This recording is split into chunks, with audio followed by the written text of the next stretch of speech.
And at 222, I had to ditch the old wallet and start completely over because I was committed to owning my first NFT. At 111, my wallet, it won't connect to this site so I can buy.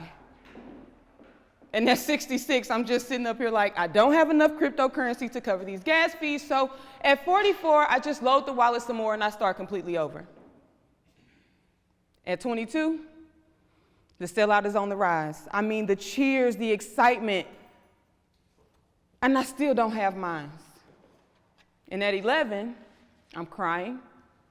I feel scammed. And to me now, this space is a complete fraud.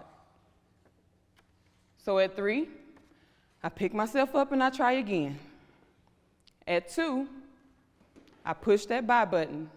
And at 1, my mint is successful. And now, y'all, I am a fly on the wall and I cannot be swatted. Now, this was my first experience buying an NFT. What the fuck is an NFT? Anybody? What is it? What I can tell you is that NFTs are not just a buzzword. I asked a group of kids what they thought an NFT was. And some of them said that it was a picture that people pay millions of dollars for. It's an ape, it's this, it's that. But they were missing a few key components that make NFTs so special. So, in my mind, NFTs they're like superheroes, right? There are these like wondrous sightings of them that leaves one questioning their true existence, but it's the impact that makes it believable. So today, I'm going to walk you all through how I went from a fly on the wall to a sensei in NFTs through this session. NFTs not just a buzzword. My name is Myrina, Renaissance Otey-Myton. Join me for this ride because we got a lot to learn. I hope y'all got your notebooks out. We're going to get into it. So earlier I asked you guys to take a quiz. You scanned the link on the QR code, and in that link it had a couple of questions, like what's your crypto wallet address, what areas of Web3 you're interested in, what do you know about NFTs, those type of things. So that was just the starter, right? I wanted to see where you were right now in this space to understand where we're going to go. I'll find out the information later. I'll compare the knowledge that you have now to the knowledge that you get by the end of this session, okay? Feel free to ask me any questions after a certain slide. If you do have them as they come along, we'll kind of pace through it. The goal is for this to be about 45 minutes. And then we'll also, at the end, work on possibly setting you guys up with your wallets. And then from there, minting your very first NFT from me. So let's get started. First thing I had to do was learn a few keywords like NFT, which is a non-fungible token. This is a token that leverages the blockchain. It identifies a unique item. It can't be substituted, duplicated, or copied. It also verifies authenticity and ownership. It is traceable across all systems. So you will be able to see this NFT as it moves across the blockchain technology. We'll get into what blockchain is in just a second. What are some things that people use it for? As I said earlier, we verify authenticity and ownership. Sometimes people use it to purchase real estate, utilizing the NFT as a deed, per se, that verifies the ownership of that real estate. We use it as a digital asset with or without utilities, so art, film, photography, things of that nature. It also gives us access to concerts, events, and venues, meaning that it's token gated. You would need to use the NFT to provide you access to that shows that you actually are a part of that community into certain events, venues, restaurants, whatever the case may be. And then it also gives people exclusive collector rights and even IP rights, intellectual property rights. So you can then take some of that art, use it to sell merchandise, things of that nature, depending on what that contract says for that particular art or NFT. We good? We good? Okay. So let me demystify a few things that NFTs are not. They're not a quick flip unless you know what you're doing. If you're in trading, then it may make sense to get involved with understanding how to flip a project, understanding floor prices, understanding where a project probably has mooned and when to sell, right? It's kind of like stocks and trading if you know what you're doing. They're not a scam, although it happens. I know there's a lot of buzz out here about that. However, a lot of times scams happen depending on what it is that we're doing as users. And then there may be some things that also happen that doesn't give us necessarily red flags, but it's not indicative of the entire space and what happens there. And it's also not a short-term investment. NFTs are here to stay. They're not going anywhere. The way people use blockchain, the way people use crypto, it is the next wave in which we'll continue to transact. Just a quick note, in California, in a couple of years from now, they'll be using the blockchain to verify birth. So your birth certificates in California will be on the blockchain. And you can take that anywhere in the world, right, to verify where you come from, where your origin is. So it's not short term. NFTs are for who? They're for photographers like myself. They're for business owners, artists, whether you're traditional, an animator, you can be a yoga instructor, right? They're for anybody. Filmmakers, real estate professionals. Some people are using them in travel and tourism like Nwanzo. Sports teams are also using them. If you ever heard of DraftKings, they're using the blockchain called Flow, which is a centralized blockchain, in order for people to transact and flip and auction and bid on different tournaments. And they're also for collectors, so people who like to collect art or digital assets. Those are who NFTs are for as well. Cryptocurrency, that's what we use to purchase an NFT. Now, some people or platforms allow for you to purchase it using a credit card. However, it does convert for the seller into cryptocurrency. So you can use fiat, which, do we all know what fiat is? Anybody not know what fiat is? Fiat is the US dollar, okay? It's the digital monies that you have in your bank right now. That's considered fiat. It can convert into cryptocurrency. A lot of people use fiat to convert into crypto. The main cryptocurrencies that we use for NFTs are Ethereum, Cardano, Flow, Solana, Polygon, which is also called Matic. It's a layer 2 solution to Ethereum, so it's like a cheaper version of Ethereum in order for you to transact on. Do we have any questions about cryptocurrency? Y'all good? I'm going through a lot of information fast, so feel free to stop me at any time. Blockchain. What the hell is blockchain? So blockchain is a technology that allows data to be shared, tracked, recorded, and it's also in several places at one time. So it is some blockchain technologies are decentralized, some of them are centralized. What I mean by those, decentralized is that it's in more than one place at a time. It doesn't have to stay on one specific protocol. You know, we can see what's going on. Anybody can transact on it. Centralized means that it's all of the data is in one central place. So if you need information, for instance, when you go to your bank, if you put your money in your bank account right now, it's in that one central place, right? You can't transfer necessarily from Regions to another bank without going through a third party, right? That's the same thing with the centralized currency. You then have to convert it, right? But within a decentralized, you don't necessarily have to do that. So if the data is one central place, it can be restricted and controlled. When you share between multiple sources, it then becomes decentralized. The blockchain stores information like the date, the time, the owners, the price of things. It's transparent. Anybody can see the transaction.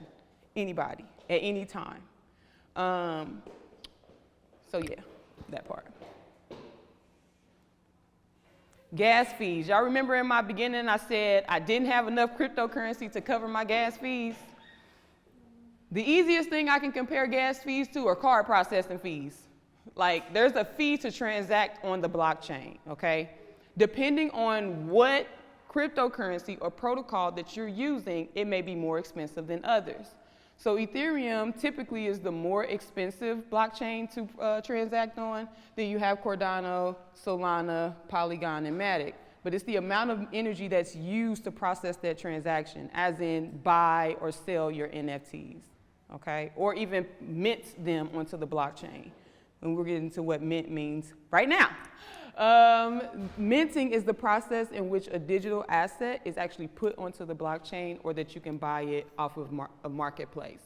This process is similar to posting on IG or Facebook, things of that nature. The only difference with this is that once you mint onto the blockchain, I said in the beginning, it can't be copied, it can't be duplicated, you can't take it off. It's not a tweet. You know how when you put a tweet up, you can't edit it, but you can delete it.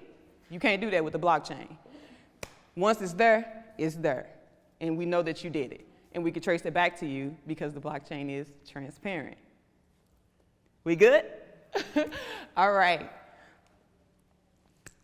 Let me get into smart contracts. I'm going to slow down a little bit on this because it's a lot of information.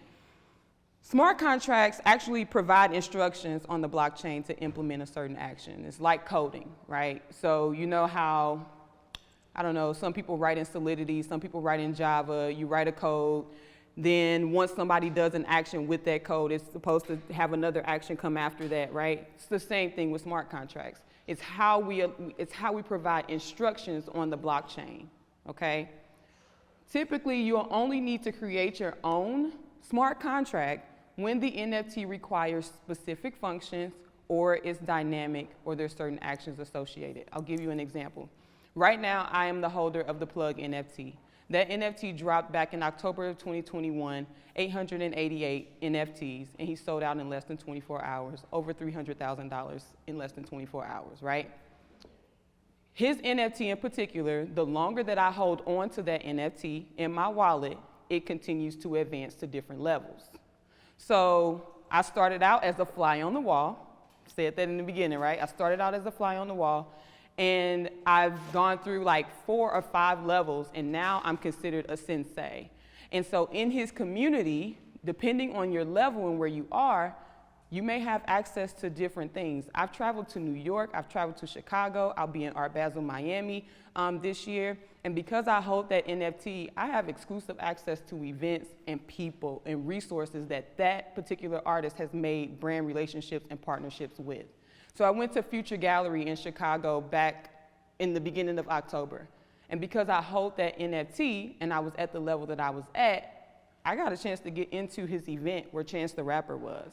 I didn't have to pay for it. I didn't have to do anything. I'm a holder and I'm a part of that community. So it gave me that access automatically, right? So his particular NFT, within his smart contract, it says if I hold it for X amount of days, I'll continue to go up. Okay? Some people have it to where day or night, right? It literally goes based on the time of the day. It may be a daytime NFT, and then when it hits 6 o'clock, it becomes a nighttime NFT. It's just dependent on what you want your NFT to do. If you don't want it to do anything but to be what's called a static NFT, so meaning it's just a picture, people are just buying art from you, the smart contract is already laid out on an NFT marketplace where you can buy NFTs. You don't need to do anything fancy with it. When you said it requires specific functions, what did it require from you when you held that NFT? Require specific functions from me? Did it require? It just required me to hold it. It just required me to not sell it, right? So because I didn't sell it, it changed. Can they require different specific functions? Yeah, absolutely. So like with Mwanzo, we're working on allowing for our NFTs to be minted by specific St. Louis artists, and within it, they're going to provide curated experiences for locals and tourists to their favorite places. So you get to travel through the mind of the artist within that artist's city. So the more you do with the NFT that you hold from someone who's from an artist that's a part of Mwanzo, you actually can go all the way up to the So St. Louis level. And at that level, you can receive rewards and incentives for participating in that artist's ecosystem, right? So that's what we're building right now. It's dynamic, and meaning that it's moving, and it does certain things based on what we tell it to do and the experiences that we want to provide to people. But if you're just selling artworks or something static, that's what they call it, a static NFT, just go to a marketplace and mint on the blockchain, okay? Something like this requires a developer, though. I'm not a developer. I have a team of developers. So, yeah, I went over these things. Smart contracts are also instrumental for royalties and secondary sales, and we'll get into royalties and what all of that means and the changes that are happening in the space. I also want to preface this by saying that Web3 moves like lightning. What I'm saying today is literally basic foundational knowledge, and that has not changed. But there are other things that are changing at rapid speed. So if you're wanting to get involved in the space, the two spaces I tell you to go to is Clubhouse and Twitter. That's where a lot of Web3 conversations are happening right now, okay? There is some stuff on Instagram, but I'm not gonna verify Instagram. All right, so just a little bit more about smart contracts. If you want to create your own smart contract, there are some platforms that allow for you to do so. Manifold is one. They operate on the Ethereum protocol, which means that they use Ethereum cryptocurrency to create their, to sell their NFTs. And then there's also Rust, which is on Solana, or you can flex, like me, get your own developer. But these particular platforms, they have different ways to code, but it walks you through step by step. And I've heard really good things about them. People with no coding experience, have been able to go on to their website, create their own smart contracts for their NFTs, and do it in 24 hours. Easy peasy, you know? So I would say look that up. And then Black Women in Blockchain, they're on Instagram as BWBC. They provide free training to people who want to learn how to code and develop smart contracts. BWBC.io. Yeah. Yeah, so that is to learn how to code and write smart contracts, things like that. They have a really awesome international community of women and people from all over the world that are teaching other women how to code and get involved with blockchain specifically. So I told you guys about royalties. So yes, royalties is what brought me to this space. I only heard about royalties in music and maybe publishing, but I'd never heard about it as an artist, as a photographer, right? Like, meaning that when I sell my work on the primary sale, I sell it for the first time to a collector. If that collector then turns around and sell it again somewhere else to someone else, I earn a percentage of that sale. Dope, right? Because every time it changes hands, I'm making some more money off of something that I created one time. How else are we supposed to build generational wealth, right? So they're typically enforced on the NFT marketplace and on smart contracts. If you have someone developing your smart contract, or if you're using Manifold or something of that nature on your own, then you're more than welcome to add your own royalties, right? Most people, the standard is up to 10%. That is the typical royalty, right? Right now, there's a huge debate happening in the space, and I'm gonna go ahead and put this out there. Typically,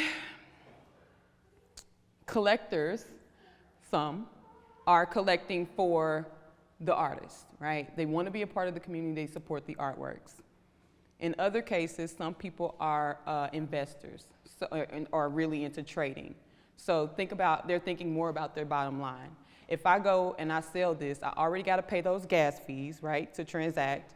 Then I got to pay the artist 10% of the sale that I just made. So now my bottom line looking a little lower than what I want it to look like. And so there's a big debate between artists and collectors and marketplaces, because artists do truly believe, and I do too, that we should continue to make money off of something that we created that allowed you to continue to profit off of it, right? If I'm the creator of something, I should continue to be able to do that. Some marketplaces are starting to change that. They're actually removing royalties from the marketplace, and they're not honoring previously set royalties for NFTs that have already dropped and set those royalties. And it really is stirring up a lot of controversy because it's a contract, right? If I put in my contract that I want to receive XYZ on a sale, you should give me that. Who are you to take it away, right? So it's a lot of controversy. It's kind of disheartening, and it makes me want to just keep on developing my own smart contracts so I can get whatever I feel like is due to me for that, you know? So if you guys have any questions about royalties or anything like that, I would be happy to answer them. You can also visit royaltyregistry.eth to learn more about smart contracts, royalties, that type of thing, if you want to research that further. Royaltyregistry.eth.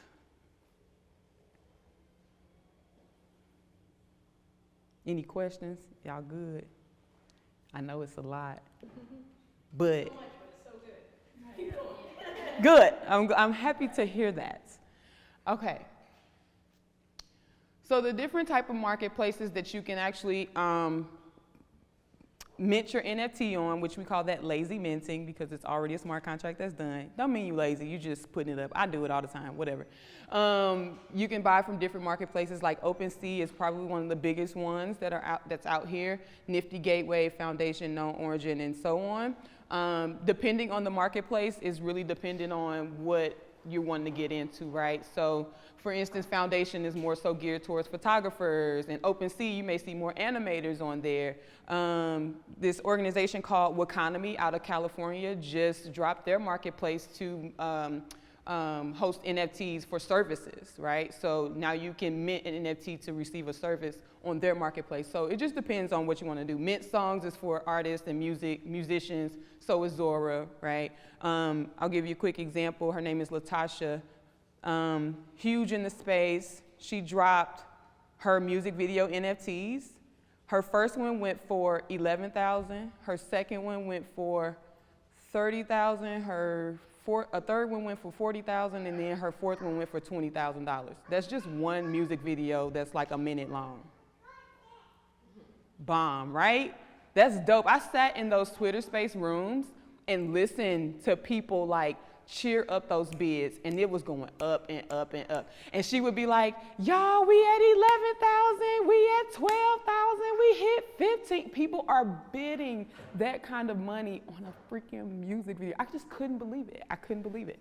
So yeah, get in, you dig? And I say all that with just, you know, in all honesty, not everybody is gonna do that, right? But it took her and other people who sell out like that to build community in order for people to then validate that, right? Because art is super subjective, so is the value. So you kind of, you know, it's up and down. Domains. All right, so here's my domain. So if you ever want to send me any Ethereum because you love what I'm sitting up here, you can send it to renaissancetjs.eth. That's my address right there. This address actually links to my wallet, my crypto wallet. And so I would encourage anybody who wants to get into it like that to definitely go and get you an ENS domain if you're on the Ethereum protocol, and a Solana domain if you're on the Solana protocol. These domains are decentralized names for the wallet, website addresses, and other things. It does have blockchain native benefits. So I think it was like last year, the end of last year, ENS up here, they actually dropped Ethereum, like loads of Ethereum into people's wallets, like thousands of dollars of Ethereum just for being a blockchain native, right? Just for having an ENS domain. Crazy, oh my God.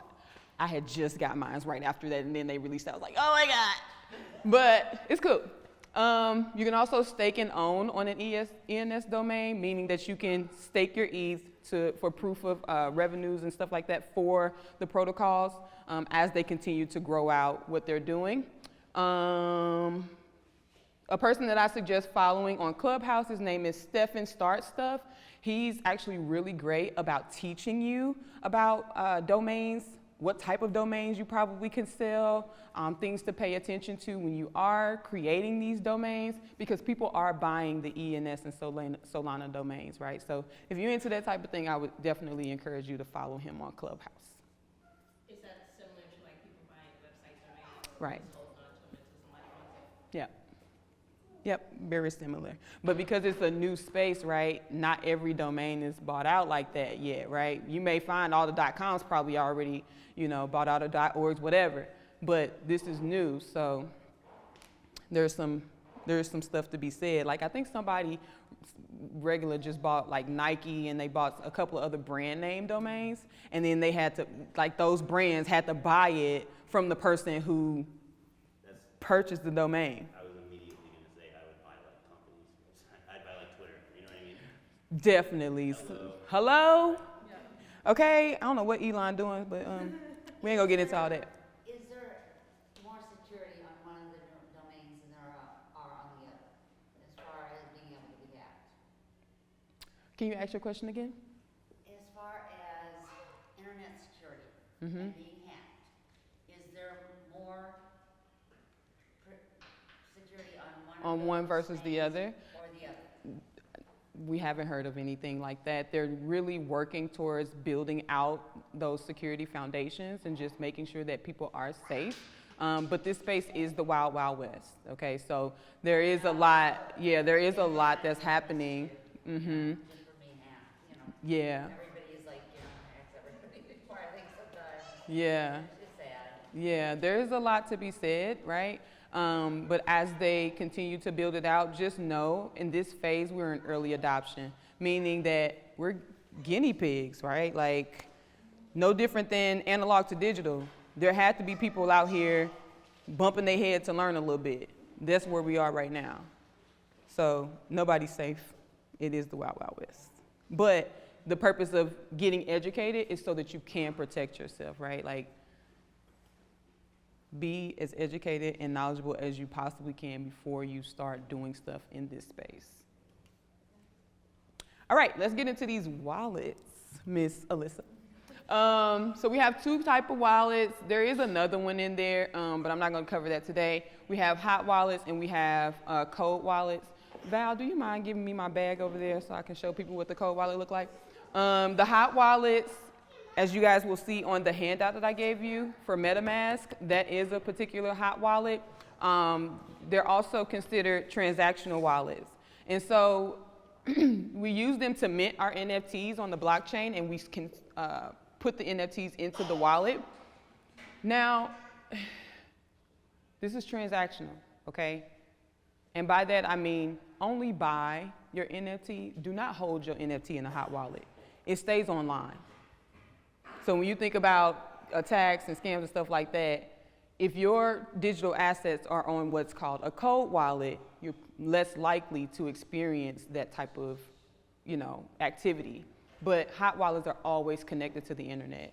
So when you collect digital assets, I highly encourage you to move your digital assets to your cold wallet. And here's an example of a cold wallet. This is Ledger. If you're buying any cold wallets, first off, do not buy from a third party. Go straight to the manufacturer. Go straight to their website and buy it. You know that it's safe. It hasn't been touched. However, if you buy from a third party, you don't know what you're going to get. So this is what a cold wallet look like. It looks just like a USB, okay? You're going to do what the instructions say, set up your security keys, set up your PIN, do what you got to do on your computer, and then you're going to move your assets into your cold wallet. Your cold wallet should be stored somewhere safe with the keys and all of that. Your security recovery phrase, all of that stuff should be stored somewhere safe. I've heard of people putting a security recovery phrase into metal and not on paper. Why do you think that is? Huh? Burn, get wet, you can do whatever. Once you lose them keys, ain't no coming back, right? Your digital assets are stuck on that wallet and you can't access them. There's no customer service to tell you what your keys are. You can't hit forgot password and then somebody give you your keys back. Your keys are for you. So when you get your wallet and you get those up to 24 keywords, don't give them to nobody. You heard what I said in my intro, right? I gave my keys away and I was completely cleaned out. I did that. Trying to figure out how to buy my first NFT. I had been hearing about it in the space for months, and I went to Twitter because I was confused. And I was like, hey, need some help trying to buy this NFT, and I don't understand how to set up my wallet. And they were like, okay, I can help you. It came from what I thought was MetaMask. It was a bot. And they was like, yeah, just enter your keys into here. And I knew better. I heard not to do that. And I did it in a haste, trying to hurry up and buy it, right? Because it was selling out fast. Clean me out. $400. Couldn't believe it. Protect your neck, okay? Lock your stuff up, put it away. Don't share it with people. If you have wills and things of that nature, I would definitely encourage you to find cool ways to put that you have digital assets in the will, but I wouldn't say put your security recovery phrase and all that stuff in there, because you have to give that to an attorney or somebody. You want somebody to go find it, it probably needs to be in a secret, safe place, okay? Maybe a safe deposit box, I don't know. Whatever's safe for you, but do it that way. So I said this already. Don't share your information with anybody. Digital assets can be inherited, so document everything in journals and put them in safe places. No customer service. Web3 does not have customer service. There may be support, but you need to trust that too. So hide and cold wallet companies cannot retrieve your seed phrases, passwords, or your usernames, and you need to verify a link before you click it. So if you have things on your computer that you've been interacting with or transacting with, 9 times out of 10, you know that your computer has sensitive information on it. Verify the links before you click them. Y'all know what that is, phishing, right? Verify your links. Lock it up. Okay, so real quick, value. It's subjective and it grows depending on the artist, like I told you guys, and the artist relationships that they're building and the utility that they're providing with the NFT, okay? Let's say I put $10 in my bank account today and I still have $10 tomorrow because I didn't spend it. Am I gonna have $11 tomorrow in my bank account? No, I'm not. I'm really not. I'm not gonna have $11 tomorrow. But let's say I decide that I wanted to buy an NFT using cryptocurrency. Crypto is very volatile, right? It goes up, it goes down. So tomorrow, what I bought my NFT for, let's say I bought my NFT for $300 today. And tomorrow, Ethereum goes up. How much is my NFT worth? It's worth the value that Ethereum is tomorrow, right? So while it may not be liquid, you still have it as, consider it like an investment, right? It's still able to have but it can also go down. But that's when you hold it, right? You wait. It's like stocks, right? You wait before you sell. What you supposed to do? What's the rule? What's the rule? Thank you. What's your name? Tommy. Thank you, Tommy. Yeah, buy low, sell high. What Tommy said? Yeah. No, 1 ETH is 1 ETH, 1 Solana is 1 Solana. The only time that it has some attributed value is when you convert it, okay? And you can convert one crypto into a different crypto, you know, or the crypto into fiat. The value is just dependent on the conversion. All right, awesome. Business owners. I myself am now proud to say that I am integrating Web3 into my company. Yes, I am. Not this company, my photography company. It's coming, it's coming. But it's gonna allow me to be able to accept crypto payments. It's gonna allow me to use NFTs as forms of payment as well. So I have a lot of cool things coming down the line for that. So if you are a business owner and want to get to know more about how to integrate Web3 into your company, I suggest that you get on the ball. There's also this emerging use of token-gated purchases. So let's say you want to go to an event somewhere, you need to use the NFT to just verify that you are owner of it. Like I told you for Future Gallery in Chicago, there's your access, right? Future Gallery has that on their website integrated into what they do. So it's really dope. You can take payments in crypto with Now Payment or OG Pay. It's a point of sale where your customers can pay in crypto that can then be converted into fiat for you. So let's just say we have a big old crypto conference here in we're in Fairview Heights, but anyway, in St. Louis or here, right? And all these people are walking around with crypto in their wallets. And let's say they really just want to spend with their crypto. Well, if you have a POS that accepts crypto payment, you can accept it. If you don't want to keep your money in crypto, you don't have to. You can convert it with this POS into fiat, okay? OG Pay is a crypto card and a money management platform that can also accept payments. And here's the websites for both of those. I'm sure there's others out there as well, but these are the two that I've heard about in spaces, and the owners have come out, talked about it, and they're constantly updating people with the product and what's happening. Utility. This to me is what makes the world of NFTs so fun. It is so fascinating when I have a digital collectible that's also an asset that I can also use. Amazon just started taking like crypto, like what, Bitcoin and stuff, right? So I can use that. But with my NFT, I can use it anywhere in the country. Anywhere in the country that people are doing stuff with NFTs. I can't wait to go to Art Basel Miami. I'm gonna be over here like this. Click, click, click, like right from my phone, right? And it's verifiable on the blockchain. People can see what I'm doing with my NFT. And the more that I do, the more relationships I have. It's just really dope. I'm having a good time. Let me tell you about my shoes. So my shoes are made from an NFT. These are called Scary Garys. It's by an artist named Goldie in Chicago. And what's really cool about my Chucks is they have a chip in them that when scanned, when they launch, when it's scanned, it will scan to 750 of my own Chucks in the metaverse that I can sell to people who want to wear Chucks on their avatars. What? Like, that's really dope, right? What? Okay, so what's cool about my shoes is that they have a chip in them. And the chip for my particular shoe will scan into, when I scan it, it goes into a metaverse in which my Chucks are able to be sold to people who are in the metaverse with avatars who want to wear Chucks. So they can literally mint, remember what mint is, right? To buy, post, whatever. They can mint my digital Chucks for whatever price I sell them at to walk around in the metaverse on their avatar. They'll be wearing my Chucks. These was limited edition. These are Chucktology right here. What is it? Technology, Chucknology. You know what I'm saying? It's just really dope to me.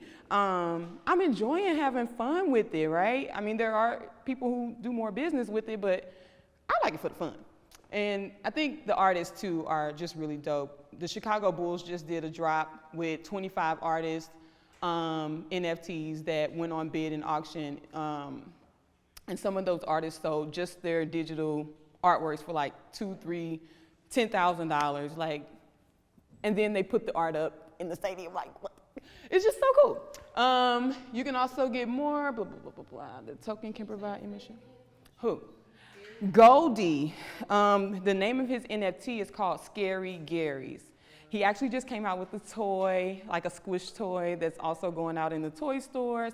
And so again, it's just really dope. As you're a community, part of that Scary Gary community, you have access to the toys. You can, he's updating people on the different brand relationships that he's building. So when you go into these different stores and brands, you verify your NFT, there's perks that are involved, right? Because they know that you support this artist. And that's why the blockchain is so important, because it verifies that you support this artist, not just, oh, I know such and such. Can you verify? You see what I'm saying? Yeah, the blockchain will tell us everything we need to know. Anyway, the token can also provide membership perks. How many of you guys have heard of Bored Ape Yacht Club? That's a membership. That's a membership. People talk stuff about it, but that's a membership. Like, big name stars are a part of that as well. They're selling those NFTs.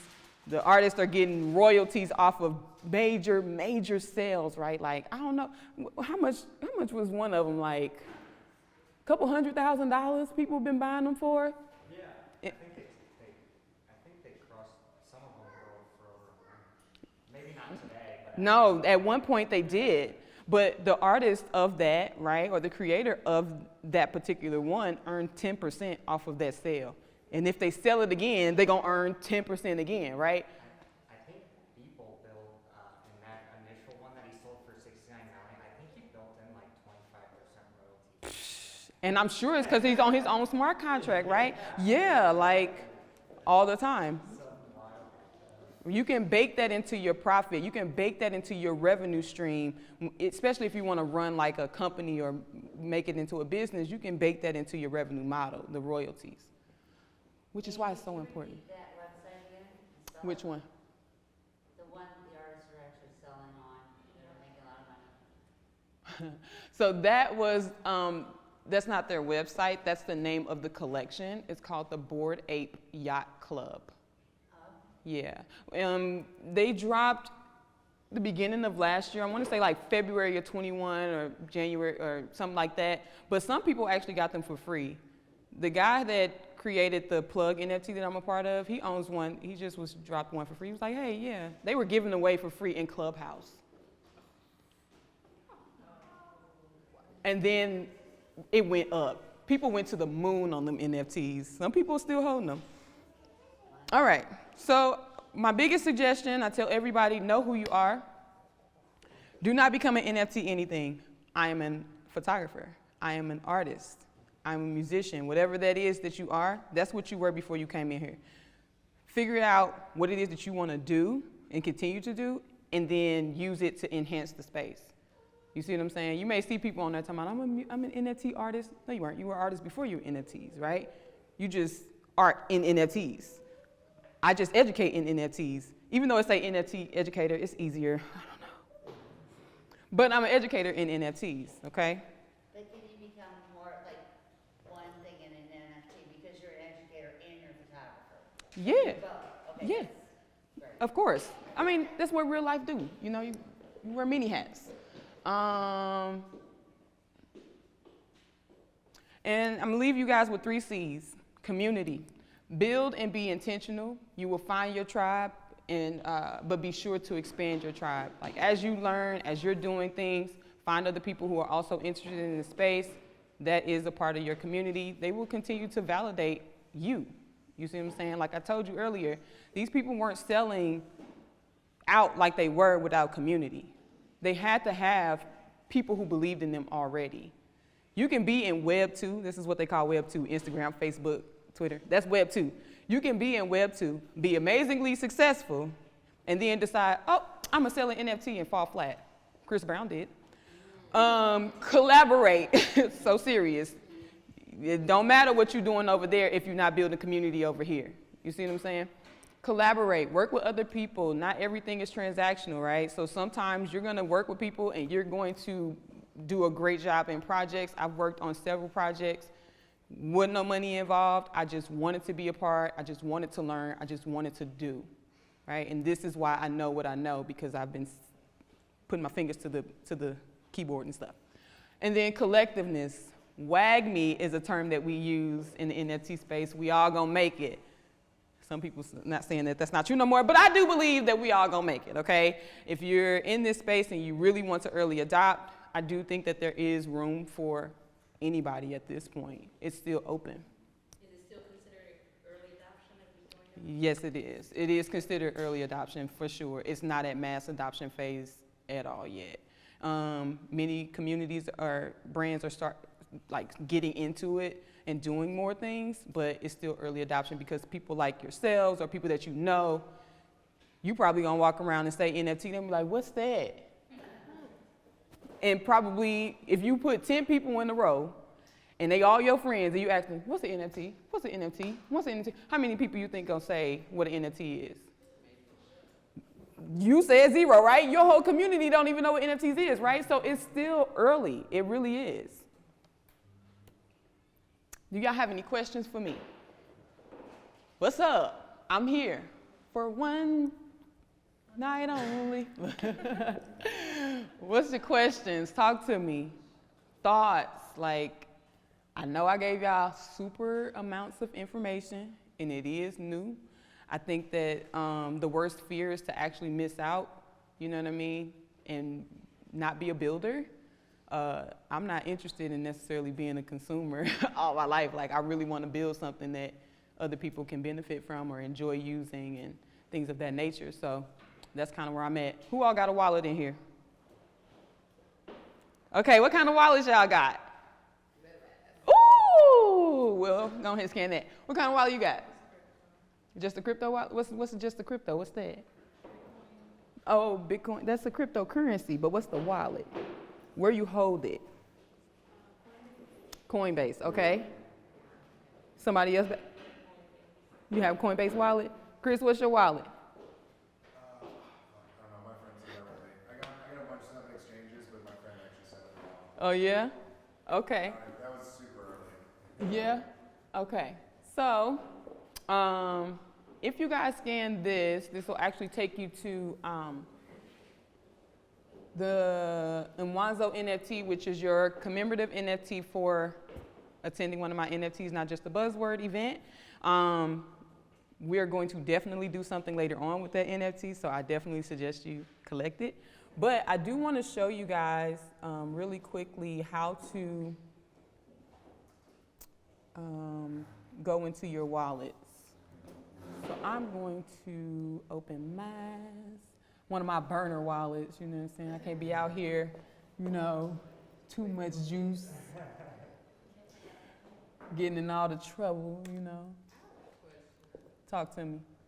So when you started your business, did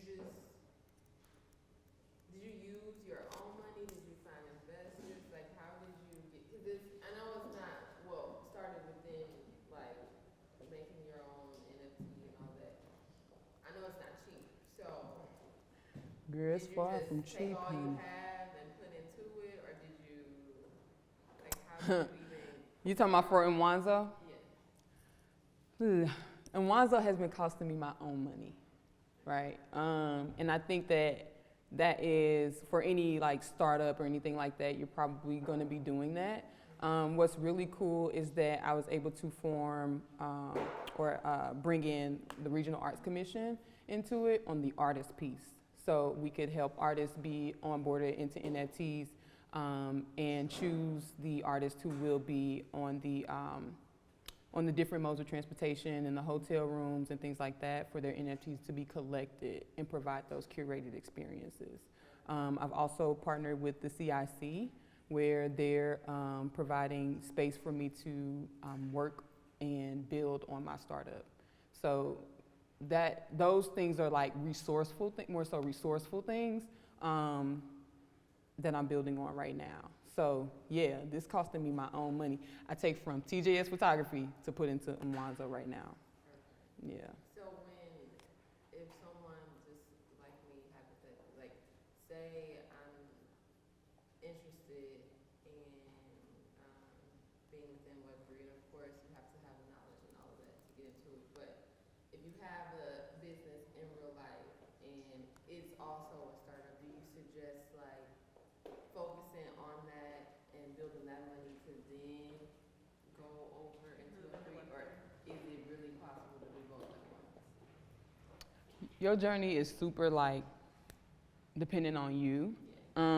What I would say is if you're interested in Web3, then start having those conversations. Like start following some of the people that I showed you, being in those Twitter spaces, learning and soaking up some of the knowledge. So then you can understand how to then bring what it is that you do into NFTs. I never suggest that anybody just jump right in. Right. I never suggest that unless you feel confident enough to do so. And then building the community for that. Yeah. So that's what I would say. But you follow me on Twitter, right? Yeah.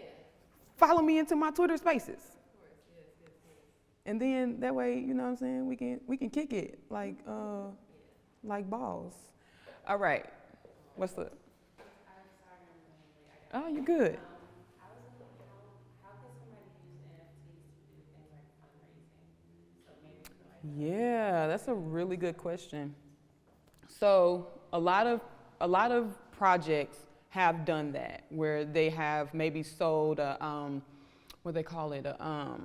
they've done like a pre-sale, right? So maybe you just purchased the NFT to be a part of the early community, and that helps them to fundraise for developing out their project.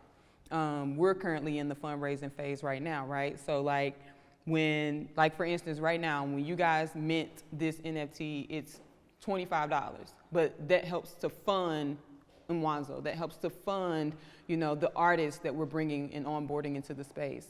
And so I know one guy, his name is, who have heard of David Bianchi? Nobody? Criminal Minds? You guys have heard of that? I can't remember what his situation is, but he's one of the directors, producers, something like that in that space. He has been producing his own films, poetry films, but he's been funding it through NFTs. So he'll drop like the cover to what the film is gonna be to allow people to collect that, and he'll sell them. then he takes that money to then produce the film, right? So many people are starting to do that versus like going to banks or going to wherever else that you probably would typically go to get funding. But it helps when he has the community to help him fundraise for that. You see what I'm saying? Are these things that people can like write off? I don't get into tax regulations and none of that because I really don't know. There's a lot of tax stuff that's coming down and around and regulations as well. And so there's a guy on Twitter, his name is the tax attorney on Twitter, and he has a YouTube page. And he's talking about all the different regulations that are coming down. How you know whether your crypto is taxable. How do you know whether to claim it on your taxes for next year? You know, is it just because you sold it? Is it because you acquired a new asset that you now need to put it down? You know, there are certain things that are happening out there. I just rely on my accountant. She should know. I should too. I'm gonna learn. Do you have to but get a specific accountant who has expert knowledge in? I definitely suggest doing that. They call themselves like crypto accountants or something like that.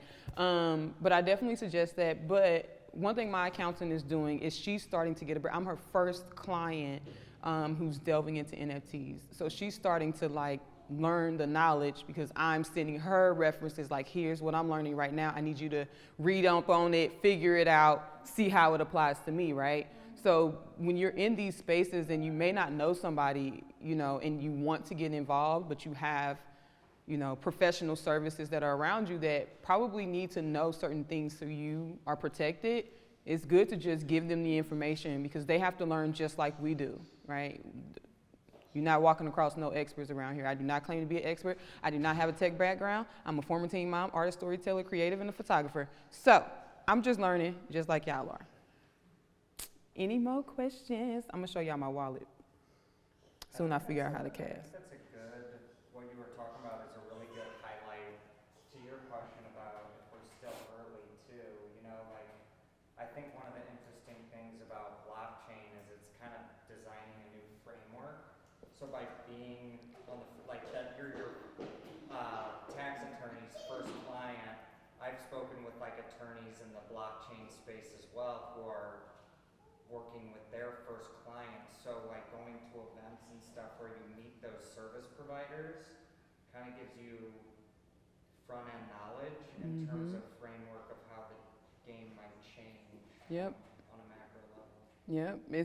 It's a lot to still be learned. And I will say, like the U.S., they're a little bit slow. They're a little bit slow.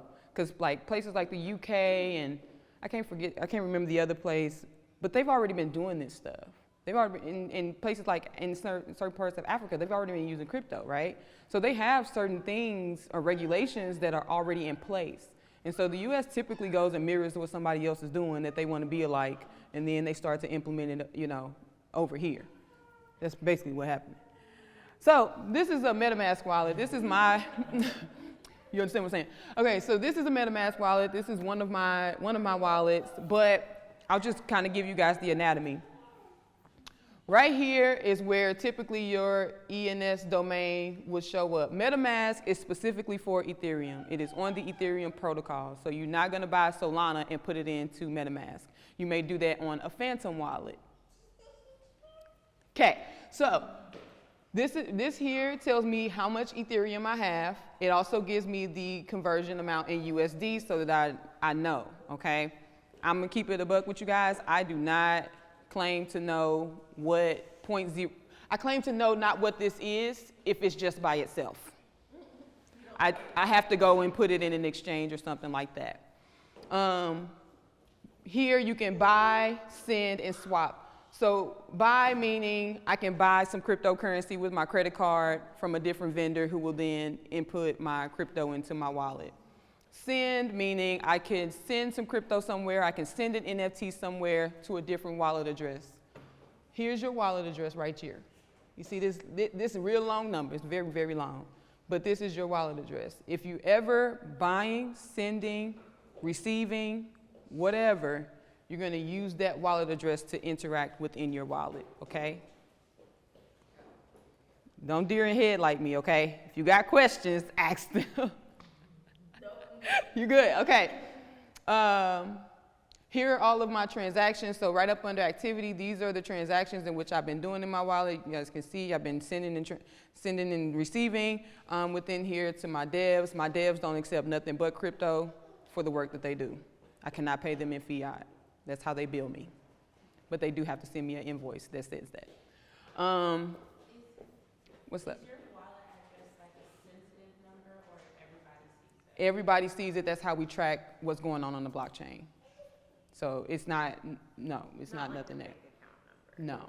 Mm-mm. When your devs bill you, do they denominate in ETH or dollars? When you say denominate, So like, if they're like sending you an invoice, would it be for $450 or? no, they send it to, yeah, Oh, really? yeah. That's interesting. That's how they invoice me, and then that's how I pay. So, you know, but what I would suggest is that whenever you're transacting, if there's a ETH amount, include a little bit more to cover your gas fees, which is the processing fees, okay? Include a little bit more.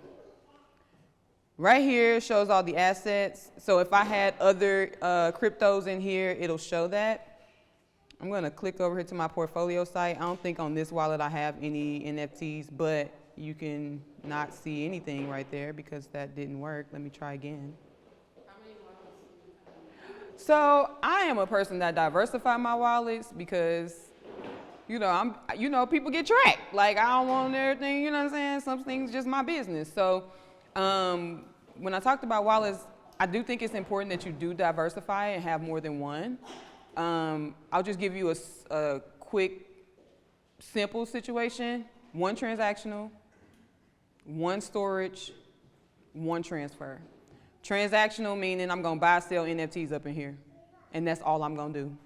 Transfer meaning if I got some NFTs or something that I wanna transfer to that, may not be ready to go into my cold wallet, I'm gonna put it over there for safekeeping because I've transacted within different apps on the other one, okay? You're not gonna connect your transfer wallet to other apps. That makes sense? And then the cold wallet. So the wallet that's not connected to the online, I'm gonna go hide this somewhere, put it up. You keep something in your transfer, you said you would keep it in your transfer until it's ready for your wallet? Yeah. Like, is So sometimes you may not, like your cold wallet probably shouldn't be with you. This is a sample cold wallet. This is one that I just take with me to show people what it is. Seriously, out here in these streets, gotta protect your neck. So you may not be with your cold wallet. You see what I'm saying? But But you don't want to keep it in your transactional. right, because you connect it to a site to transact, okay? So you may want to take that out, put it somewhere else that's not connected to the site. You also should disconnect from the site, but in case you didn't, just transfer it somewhere else for safekeeping until you're ready to put it in your code. Right here is where you would not see anything.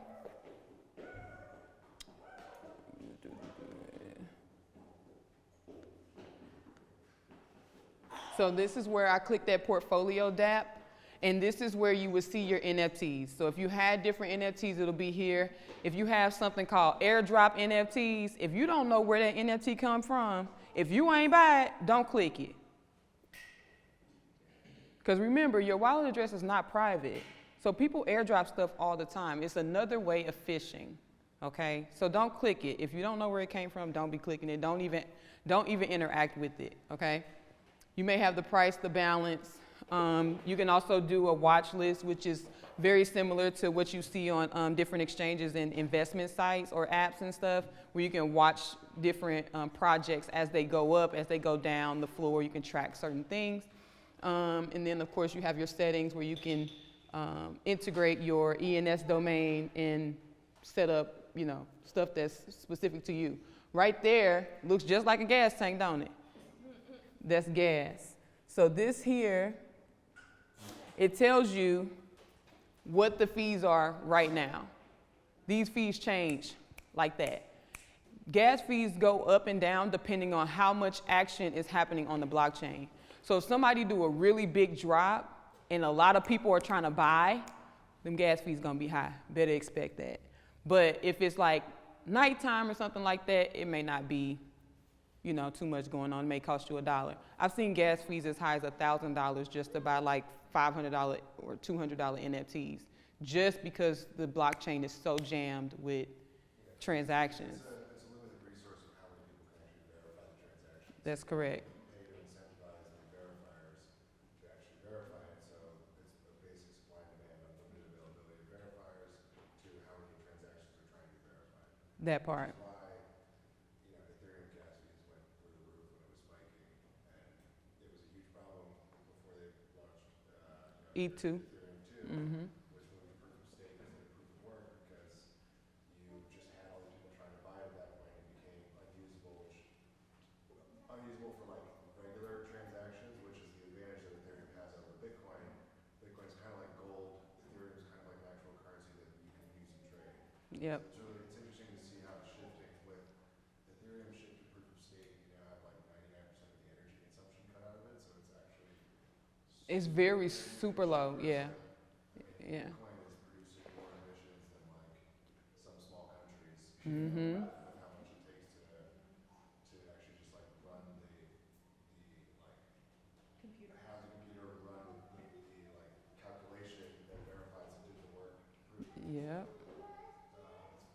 It's an interesting time. Very, very interesting time. And Ethereum is surprisingly low these days. So if you want to get some, I would suggest you get some. Do you suggest sometimes buying like in the middle of the night? Yeah, but it depends on what you're trying to buy though. Like if it's a high demand, you know, drop or something like that, you're gonna buy it then because FOMO be real, fear of missing out be real. I have that still with certain people drops, girl. But yeah, if it's just something that's kind of just like swooning or something like that, then yeah, I would suggest buy it, you know, buy it when it's not so busy. You see, this changed. You see, it's changing real time. So this kind of GUI is what what's the word I'm looking for? GUI. What's the word I'm looking for? Yeah, it's the unit. Thank you. It's the unit, okay? And this is all still on MetaMask or whatever, that your portfolio? Yeah, this is under my MetaMask wallet. That's where anybody would probably transact on Ethereum, as this is the hot wallet, right? This is just the wallet that you're gonna transact on, then you're gonna move your stuff. You're not gonna share all of that. Did everybody click that, scan that,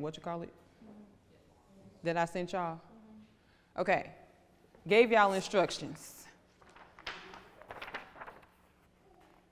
When you arrive to the crib on your own safe Wi-Fi, download your wallets. I will have some office hours via Zoom, so if you did do the first QR code, I have your email so I can send that out to you guys. So if you have questions when you're trying to set this up, you can come talk to me. My bad. You can come talk to me, ask any questions that you have, and I can help walk you through some steps. But I do want to just kind of put it out there. I always suggest that people set up their own wallets in their own private spaces, because as soon as you get your private key, you're going to write that down. You don't want to write that down in front of people. You know, I told you, you got to safeguard it. So do it in your own private space and put it away. Make sure it's somewhere where you know it's at so you can get it again. Okay, and then aside from that, once you do that, then that second QR code that you all scan, go mint an Mwanzo NFT. Here's why.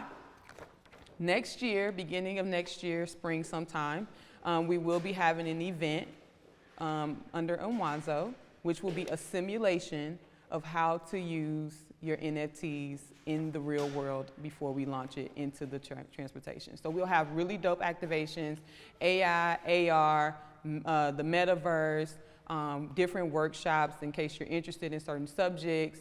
And as you do more and learn more, your NFT will go up and you get perks. So you may have access to an open bar, the food truck, free food, like that type of thing, right? It's just to incentivize you to take in the knowledge.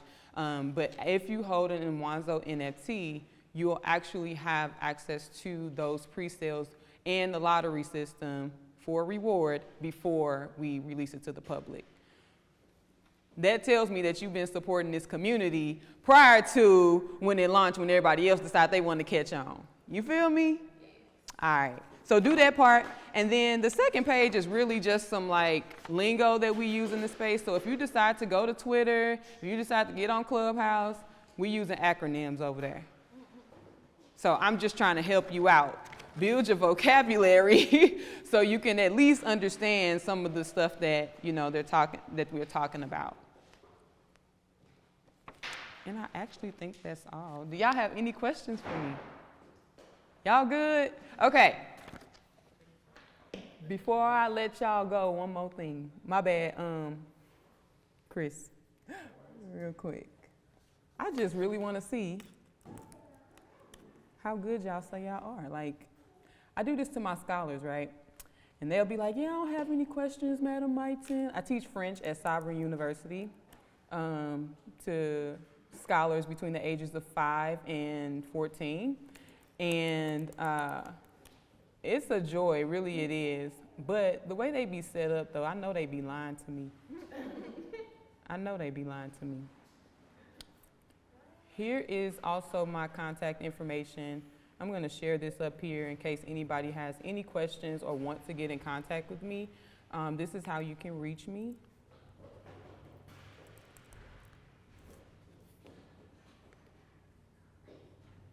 So feel free to take a picture of that.